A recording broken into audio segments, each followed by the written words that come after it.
여러분도 아시겠지만 세계에서 가장 높은 산 하면 여러분 히말라야 산맥에 위치한 에베레스트 그 산이죠. 높이가 어느 정도 되냐면요. 29,028피트, 8,848m라고 합니다. 여러분 엄청난 높이의 그러한 산입니다.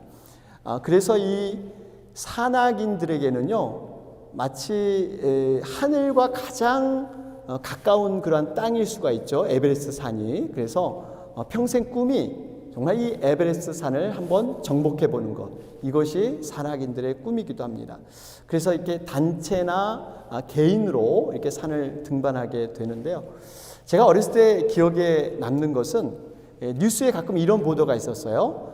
누가 정말 이 에베레스트 산을 정복했다. 어느 팀이 뭐 정복했다. 그러면서 이제 사진을 찍어서 이것이 신문 기사에 이렇게 오르고 있는 그러한 것이 기억이 납니다. 또 어떤 때는 이 아나운서가 등반을 해서요, 이렇게 인터뷰를 하는 뭐 이런 것도 본 적이 있습니다. 지금은 이제 어느 정도 이해가 되는데요. 제가 어렸을 때는 참 이해되지 않은 것이 있었습니다. 어떻게 혼자서 그 산을 정복하고 등반했는데 이 사진을 어떻게 찍었을까? 혼자 정복했으면 자기가 셀프 카메라로 지금처럼 발달돼서 이렇게 찍었을까? 또 이렇게 방송을 그 위에서 이렇게 하게 되는데, 여러분 아시지만 방송 장비가 굉장히 무겁습니다. 이것을 다 걸머쥐고 어떻게 그 높은 산을 올라갔을까? 어렸을 때는요, 그런 의문이 있었습니다. 근데 이제 어른이 돼서 나중에 알고 보니까 이분들이 혼자 간 것이 아니었습니다. 이렇게 사람들을 고용해서 이제 함께 올라가게 되죠. 이런 사람을 이제 쉐파 뭐 이렇게 지칭을 하는데요. 이분들은 현지인들입니다. 그래서 어려서부터 산을 타는데 너무나 능숙하신 분이고, 신체적으로도요, 이렇게 높은 곳에 올라가도 끄떡없는 뭐 이러한 신체를 갖고 있습니다. 이분들은 몇 번씩이나 사실 이 에베레스트 정상을 올라갔다 내려갔다 이런 분들이죠. 그래서 외부에서 온 그 산악인들을 정상까지 잘 올라가도록 돕는 역할. 그래서 그분들이 하는 것은 이제 짐이 많으면 짐도 날라주고, 또 길을 잃지 않도록, 방향을 잃지 않도록 길을 안내해 주기도 하고, 또 제가 의문을 가졌던 이 사진을 또 찍어 주기도 합니다. 이러한 이 쉐파의 도움이 없다면 산악인들이요, 여러분 이렇게 혼자 정상에 절대 오를 수가 없습니다. 여러분, 우리의 신앙생활도 돌이켜보면 이와 같은 원리가 있습니다. 이렇게 쉐파가 없다면 절대 혼자 정상을 올라갈 수 없듯이, 이 쉐파라는 존재, 어떻게 보면 우리에게는요, 성령님과 같은 그러한 존재입니다. 오늘 본문 16절 말씀을 보시면, 내가 아버지께 구하겠으니 그가 또 다른 보혜사를 너희에게 주사 영원토록 너희와 함께 있게 하리니. 예수님께서 하나님께 요청해서 보혜사 성령을 보내주시겠다 이렇게 말씀하십니다. 보혜사라는 말은 물론 요즘 잘 사용하지는 않습니다. 그런데 이 헬라 원뜻에는 남을 도와주기 위해서 부름을 받은 자, 이런 뜻이 있어요. 영어로는 헬퍼 이렇게 얘기를 하죠. 그러니까 이 보혜사 성령님을 통해서 우리가 믿음 생활을 할 때 우리를 가르쳐 주시고, 우리를 때로 변호해 주시고, 어떠한 일이 어려울 때 그것을 극복하게 해 주시는 분, 이 분이 바로 하나님의 영으로 하나님의 인격체이신 바로 보혜사인 줄로 믿습니다. 이런 분이 우리를 지금 돕고 계세요. 우리가 하나님을 향해서 믿음으로 가려고 하면 우리에게 모든 길을 안내해 주시고, 어려운 인생의 문제에 짐이 있으면 그분이 대신 져주시고, 다른 방향으로 가려면 잘 가르쳐서 옳은 방향으로 가게 해주시고, 이런 헬퍼가 우리에게 계신단 말이에요. 고린도전서 12장 3절 말씀을 보면, 성령으로 아니하고는 누구든지 예수를 주시라 할 수 없느니라. 그러니까 여러분, 우리가 예수님을 주님 이렇게 고백한 사람들은요, 이 고백이 내가 한 게 아니에요. 성령님께서 가르쳐 주시고 깨우쳐 주셨기 때문에 성령님의 그 능력으로 예수님을 주님이다 이렇게 고백하는 것입니다. 또한 예수님의 수제자가요, 그 중에 하나가 베드로였죠. 베드로가 너희는 나를 누구라고 하느냐, 도대체 내가 너희에게 어떤 존재냐 그랬더니 이 베드로가 하는 말이 주는 그리스도시요 살아계신 하나님의 아들이십니다, 이런 고백을 해요. 그랬더니 예수님이 이 고백을 듣고 기뻐하시면서 하시는 말이 바요나 시몬아 내가 복이 있다. 그러면서 이것을 알게 한 분은 혈육이나 너의 힘이 아니라 하늘에 계신 내 아버지다. 여러분, 하늘에 계신 아버지가 바로 성령님이세요. 성령의 도움을 통해서 네가 나를 어떤 존재인가를 확실히 깨닫게 하신 것이다, 이렇게 말씀하신단 말이에요. 여러분, 정말 성령님께서는 이렇게 우리에게 깨달을 수 있는 은혜를 주셔서 정말 어떻게 살아가야 될 것인가, 어떤 길을 갈 것인가를 이렇게 바로 잡아주고 계십니다. 그런데 참 안타까운 일이 있어요. 이렇게 성령과 친밀했던 베드로, 정말 하나님의 그 인도한 가운데 예수님을 주님이시고 살아계신 하나님의 아들이라고 고백했던 이 베드로가 예수님께서 십자가에 달리시기 위해서 체포당하시기 전에 주님을 모른다고 3번씩이나 부인을 하고 말았습니다. 또한 다윗은 여러분 어떻습니까? 다윗은 사실 정말 죄가 없었어요. 잘못이 없었어요. 그런데 이 사울이 자신을 죽이려고 그렇게 집요하게 추격했습니다. 그런데 그는 진정 성령의 사람이었기 때문에 이 모든 것들을 어떤 육의 본능으로 복수하고 원수 갚지 않았어요. 성령의 충만한 그 인도를 바로 다윗은 받았던 거죠. 그런데 그가 안타까운 것은요, 이렇게 성령의 충만함을 누리다가 한순간에 나락으로 추락해 버립니다. 자신의 부하였죠. 그 아내인 밧세바, 이 밧세바를 그만 범하고 맙니다. 이 범죄한 사건을 통해서 나단 선지자로부터 그 죄를 지적받게 되는데, 이 죄에서 회개하면서 고백한 내용이 시편 51편 10절과 11절 말씀이에요. 한번 보실까요? 하나님이여 내 속에 정한 마음을 창조하시고 내 안에 정직한 영을 새롭게 하소서. 나를 주 앞에서 쫓아내지 마시며 주의 성령을 내게서 거두지 마소서. 정직한 영을 새롭게 하시고 주님의 성령을 나에게서 거두지 마옵소서. 거두지 마옵소서. 이게 다윗의 간절한 기도 제목이었습니다. 여러분, 우리가 베드로와 다윗을 통해서 깨닫는 교훈이 무엇입니까? 비록 한때는 성령의 충만함을 받고 성령의 사람으로 살았지만 하루아침에 한순간에 모든 것이 무너질 수 있다는 것입니다. 성령을 받았다는 것과 내 자신이 성령 충만하다는 것, 이건 별개의 사실입니다. 우리는 성령 받은 것이 전부인 것처럼, 과거에 내가 성령 충만했으니까 오늘도 내일도 그렇게 살 것이다, 여러분 아무도 장담하지 못합니다. 성령 받은 것은요, 마치 그릇에 물이 담겨 있는 것과 똑같습니다. 여러분, 그릇에 물이 담겼는데 뚜껑이 없어요. 그러면서 굉장히 더운 곳에다가 그 그릇을 갖다 놓으면 여러분 어떻게 돼요? 그릇의 물의 양이 점점 줄어들게 돼 있어요. 그리고 물이 수증기가 되어서 공중으로 날아가 버립니다. 바로 이 원리예요. 성령 충만했던 그 베드로와 다윗, 이렇게 성령 충만했던 것을 관리하지 못하니까 그냥 다 사라져 버린 겁니다. 여러분, 성령은 한번 받았다고 해서, 내가 과거에 충만했다고 해서 그대로 있지 않습니다. 이 그릇의 물을 제대로 관리해야만 그 물의 양을 그대로 담을 수 있는 거예요. 여러분, 세상이 어떻습니까? 공중권세 잡은 사단이 끊임없이 우리를 유혹하고 시험하고 죄에 걸려 넘어지게, 그렇게 우는 사자와 같이 우리를 노리고 있습니다.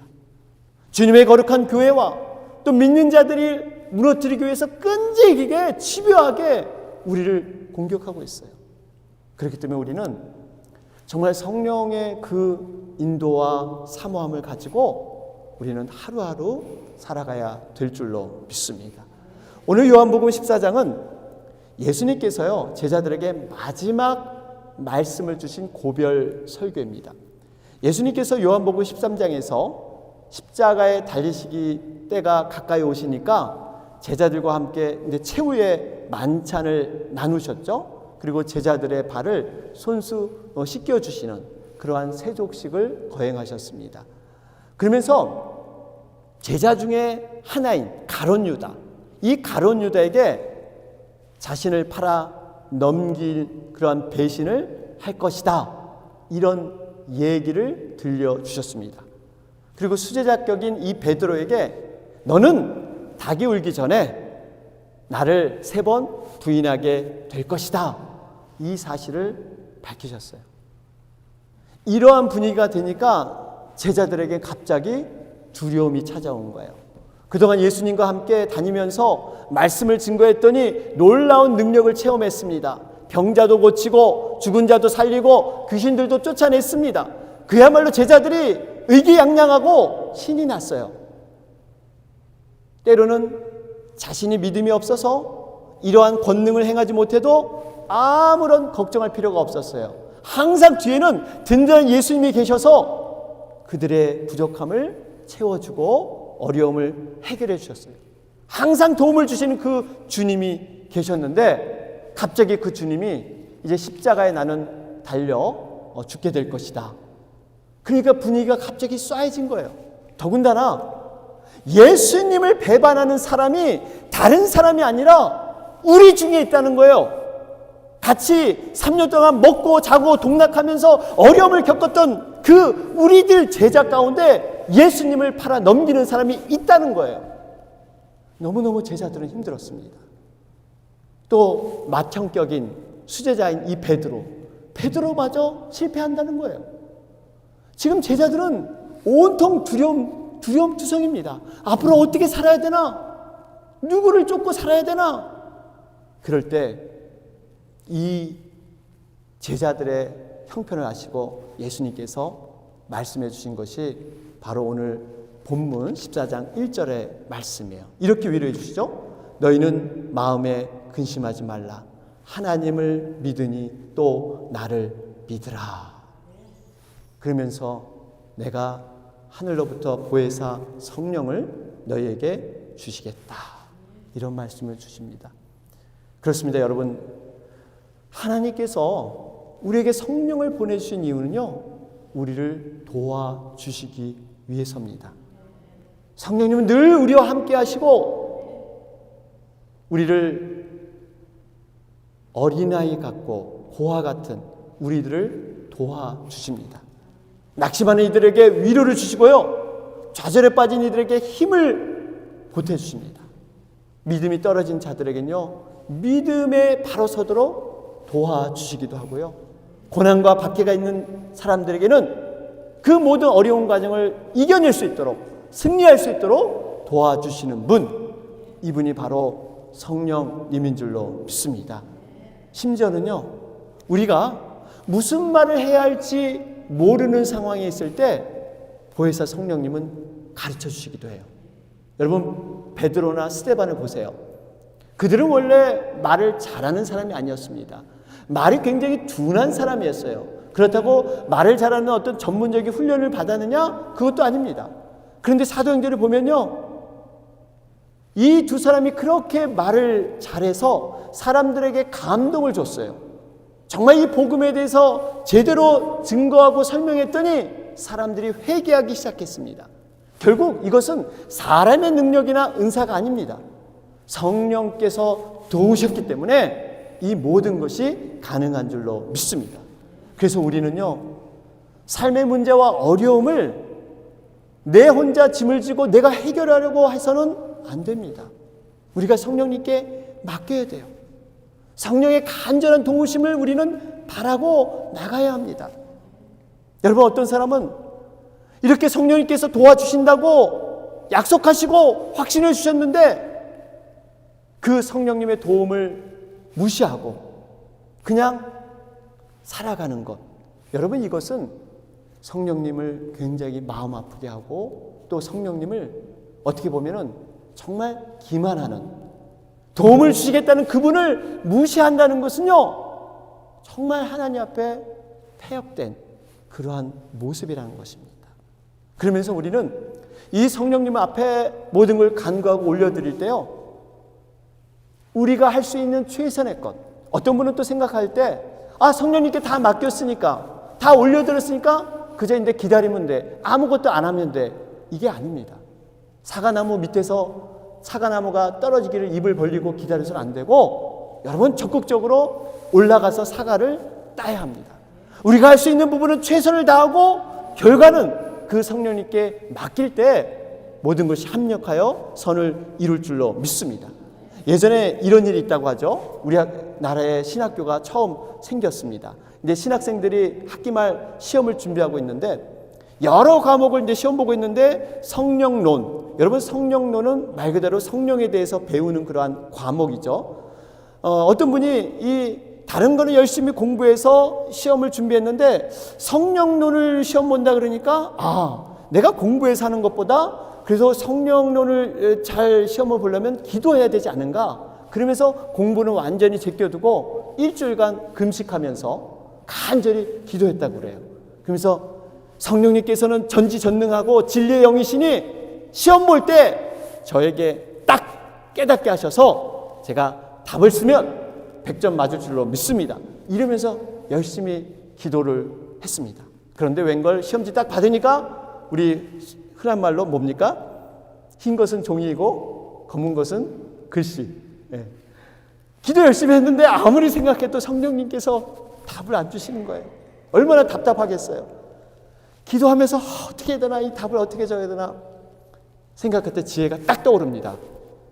그래서 한마디를 딱 적었다 그래요. 성령님은 다 아십니다. 이게요. 성령님은 다 아십니다. 근데 시험이 끝났어요. 그래서 교수님이 이제 이 답안지를 보고 채점을 딱 하려는데 교수님도 딱 마음이 놀랐어요. 아니, 성령님은 다 아신다 그러는데 이것을 어떻게 채점을 해야 되나, 도대체 이거를 틀린 것도 아니고 그렇다고 이 자체가 참 의미가 있는 얘기인데 어떻게 채점을 해야 되나. 그래서 교수님도 기도했다는 거 아닙니까? 근데 기도하는데 딱 하나님이 딱 지혜를 주시대요. 그래서 딱 답안지에 빨간 볼펜으로 썼답니다.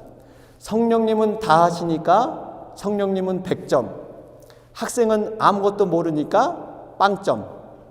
이렇게 딱 그 빨간 글씨로 썼다고 합니다. 결국 그 학생이 낙제가 되었다는 거죠. 여러분, 이건 우스갯소리지만 우리가 이렇듯 성령님이 도우신다고 해서 아무것도 하지 않아도 된다, 이런 뜻이 아니에요. 로마서 8장 26절에 보시면 여기에도 이제 우리가 잘못하면 오해되는 말씀이 있는데, 이와 같이 성령도 우리의 연약함을 도우시나니 우리는 마땅히 기도할 바를 알지 못하나 오직 성령이 말할 수 없는 탄식으로 우리를 위하여 친히 간구하시느니라. 여기 보니까 성령께서 우리의 연약함을 아시고 도와주신다 그래요. 그러면서 성령이 말할 수 없는 탄식으로 우리의 상황과 어려운 문제를 위해서 말할 수 없는 탄식으로 간절히 기도해 준다고 말씀하고 있습니다. 그러면 성령님께서 우리를 다 위해서 기도해 주시니까 우리는 기도할 필요가 없는가? 아닙니다. 우리도 간절히 기도해야 돼요. 때로는 어떤 분은 이 기도의 능력, 기도의 중요성을 너무나 잘 알고 계세요. 그래서 이렇게 만나는 분들에게 이거 좀 기도해 주세요, 이러면서 중보 기도를 부탁을 합니다.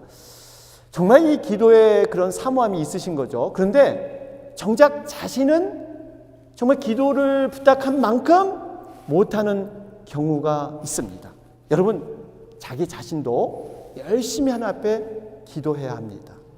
다윗은 고난 가운데 빠졌을 때 누구보다도 자신이 먼저 자기의 목소리로 하나님 앞에 기도했을 때 응답을 받았습니다.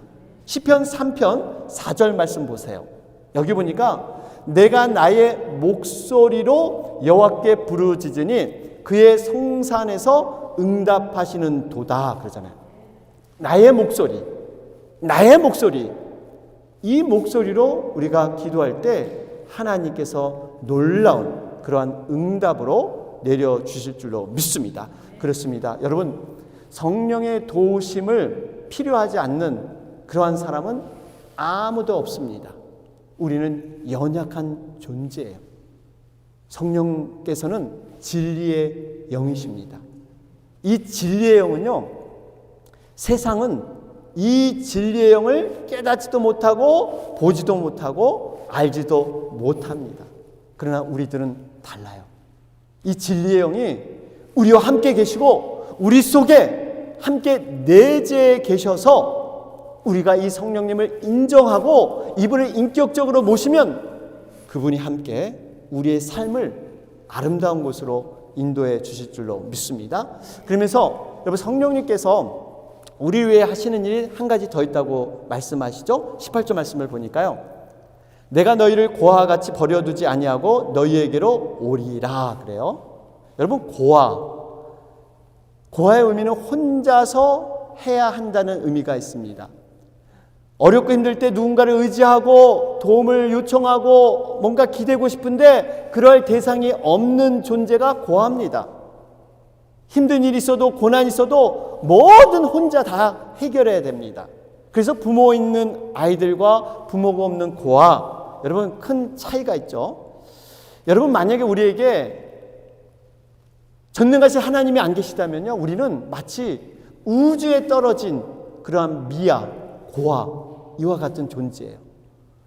근데 이런 우리들을 고아처럼 내버려 두지 않고 성령님께서 도와주신다. 여러분, 이것이 얼마나 큰 위로와 힘이 되는지 모릅니다. 이것을 보면 우리가 지금 살아가는 모든 삶이 뭔가 잘 되거나 때로는 또 어려움이 있더라도 지금 모든 삶들이 내가 이룬 것이 아니라 이 성령님의 인도한 가운데 지금 여기까지 와 있다는 것입니다. 성령님은 눈에 보이지 않습니다. 그러나 매 순간마다 보혜사 성령님이 우리를 보호해 주시고 인도해 주시니까 우리는 그 덕분에 그 은혜로 이 자리에 있다는 사실입니다. 우리가 철저히 고백해야 합니다. 성령님, 우리의 인생을 인도해 주지 않으면 나는 아무것도 할 수 없습니다. 한 치의 앞도 내다보지 못하고 그저 이 둔한 머리로 나의 생각으로 미래를 계획하며 살아가는 이러한 존재. 그래서 늘 성령님을 의지하는, 여러분, 이러한 삶이 중요합니다. 오래전에 뉴욕타임즈와 US 투데이에서 베스트셀러가 된 그러한 책이 있는데 이 시리즈로 나온 것입니다. 그것이 뭐냐면 The Chickens for the Soul. 바로 여기 보면 이런 그 책인데요. 번역된 책도 있고요. 여기에 보면 이런 내용이 나와요. 수잔 앤더슨이라는 그러한 여인이 나오는데요. 34살 된 직장 여성이었습니다. 물론 결혼을 했고요. 이 여성은 의사의 오진으로 말미암아 그만 눈이 실명되고 장님이 되었습니다. 1년 동안 열심히 치료를 받았습니다. 그런데 마음이 너무 힘들었어요. 1년 동안 그냥 집에서 이렇게 머무르다 보니까 그래서 생각을 바꿔서 아니다. 그래도 내가 직장 생활을 다시 재개해야겠다. 그래서 직장 생활을 하길 원해서 내 버스를 타고 이렇게 직장으로 다니게 되는데 남편이 늘 동행하면서 늘 도와주었다고 합니다. 그런데 남편은 공교롭게도 남편의 직장은요, 이 아내의 직장과는 정반대 방향이었어요. 그러다 보니까 남편이 아침 일찍 일어나서 이 아내를 데려다 주고 다시 자기 직장으로 가니까 이 과정이 너무너무 힘든 거예요. 시간도 많이 걸리고. 그래서 남편이 고민하다가 하루는 아내에게 이렇게 어렵사리 제안을 했습니다. 여보, 내가 출근 시간이 너무 많이 걸려서 그런데 늘 이렇게 평생 할 수는 없을 것 같소. 그래서 어차피 당신이 홀로서기 연습을 해야 되는데 혼자 출근하는 그러한 시간을 지금부터 가지면 어떻겠소? 혼자 직장에 나가 보면 좋겠네. 이런 제안을 했어요. 근데 이 얘기를 듣는 순간 이 장님인 아내가 남편의 말을 듣고 몹시 마음에 서운했습니다. 아니, 장님이 되니까 나를 데려다 주는 게 싫어서 귀찮아서 저렇게 말하는 것인가? 아니면 그럼 내가 살아있는 게 별로 그렇게 탐탁지 않아서 저런가? 하면서 마음에 상처를 입었습니다.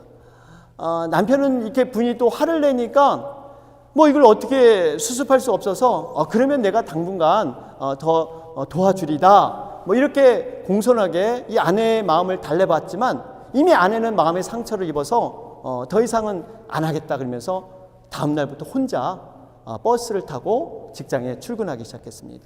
하루가 되고 이틀이 되고 2주가 지났어요. 그런데 어느 날 이 아내가 버스를 타고 직장을 가는데요. 버스 운전사가 갑자기 뜬금없는 그러한 얘기를 이 여인에게 하는 거였어요. 아이, 아주머니 참 복도 많으시네요. 참 부럽습니다. 그러자 이 장님 여인이 아니, 제가 무슨 복이 많다니요. 지금 아저씨 모르세요? 저는 시각장애인이에요. 이런데 무슨 뭐가 부러워서 제가 복이 많다는 거예요? 그러면서 이 운전사가 얘기하기를 아닙니다, 아주머니. 아주머니가 여기 버스에서 내려서 사무실에 들어갈 때까지 내가 보니까 저 밖에서 잘생긴 남자분이 당신을 매일같이 지켜보고 있었습니다. 그리고 당신이 사무실로 들어갈 때 환한 미소를 지으며 손을 이렇게 흔들어 주는 것을 저는 계속 봐왔습니다. 그때 이 아내 된 여인은 깜짝 놀랍니다. 내 남편이 나를 혼자 보내지 않았구나. 계속 뒤따라와서 나를 지켜보고 내가 비록 앞을 못 보지만 나에게 환한 미소로 작별 인사를 구하며 손을 흔들어 줬구나. 정말 내가 남편을 원망했는데 그게 아니라 늘 나와 함께 남편이 있었구나. 그러면서 눈물을 흘렸다고 합니다. 여러분, 우리들의 얘기예요. 우리들의 얘기. 우리가 때로는 내가 어렵고 힘든 과정, 왜 나만 이런 상황이 있을까? 왜 나만 이렇게 어려운 문제들이 욕과 같이 연거푸 닥칠까? 그럴 때도 그 순간에도 성령님은 함께하고 계셨다는 겁니다. 우리를 지켜보고 어려운 가운데 처하면 그것을 막아주시고 도와주셨던, 우리 눈에 보이지 않지만 때로는 우리가 영적으로 어두워져서 그 성령님의 그 인도함을 느끼지 못하지만 분명 그때도 성령님은 함께 하셨다는 겁니다. 오늘 본문 17절은 말씀합니다. 그는 진리의 영이라 세상은 능히 그를 받지 못하나니 이는 그를 보지도 못하고 알지도 못함이라. 그러나 너희는 그를 아나니 그는 너희와 함께 거하시며 또 너희 속에 계시겠습니다. 여러분, 성령은요 진리의 영으로 세상이 성령을 받지 못합니다. 보지도 못하고 알지도 못해요. 세상 사람들은 눈에 보이는 것에만 몰두하고 있습니다. 그런데 참 세상이란 그 어떠한 현상을 보면 모순 속에 있어요. 여러분, 세상은 사실 불완전하고요, 불평등하고 부조리한 것이 세상이에요. 여러분, 우리가 세상을 살아가면서 세상에 공평이 있습니까? 거기에 완전히 있습니까? 없습니다. 그런데 세상은 자신들이 이해할 수 있는 완전한 것을 내놓으라 그럽니다. 눈에 보이는 어떤 확실한 것을 내놓으면 그걸 믿을게 하는 게 세상이에요. 완전한 이론을 증거한다든지 합리적인 설명을 해봐라, 이런 요구를 하고 있어요. 자신은 정작 불완전하면서 완전한 것을 요구하는, 이건 모순입니다. 그리고 이 세상은요, 보이는 것, 살아가는 것, 2차원과 3차원의 세계에 이 세상은 머물러 있습니다. 그러나 여러분, 믿음의 세계, 성령의 세계는요 3차원을 넘어선 새로운 고차원의 세계에 존재하고 있습니다. 그렇기 때문에 세상은 이 성령을 이해할 수도 없고 알 수도 없고 받아들일 수 없는 거예요. 예를 들면 이런 겁니다. 여러분, 전기를 통해서 기계와 여러 가지 가전제품을 움직이게 되죠. 요즘은 전기차까지 나왔어요. 그래서 전기를 통해서 차를 움직이게 하는 겁니다. 여러분, 기계나 차가 작동해서 움직일 때는 우리가 눈으로 알 수 있습니다. 그런데 막상 이 기계나 자동차를 움직이는 그 동력은 전기인데요. 이 전기는 눈으로 볼 수가 없습니다. 분명 이 전기가 흘러가서 그 전기가 공급되면 뭔가 물체가 움직이는데 움직임을 통해서는 확인이 되지만 전기가 과연 있나 없나는 눈으로 볼 수가 없다는 거예요. 바로 이와 같은 원리예요.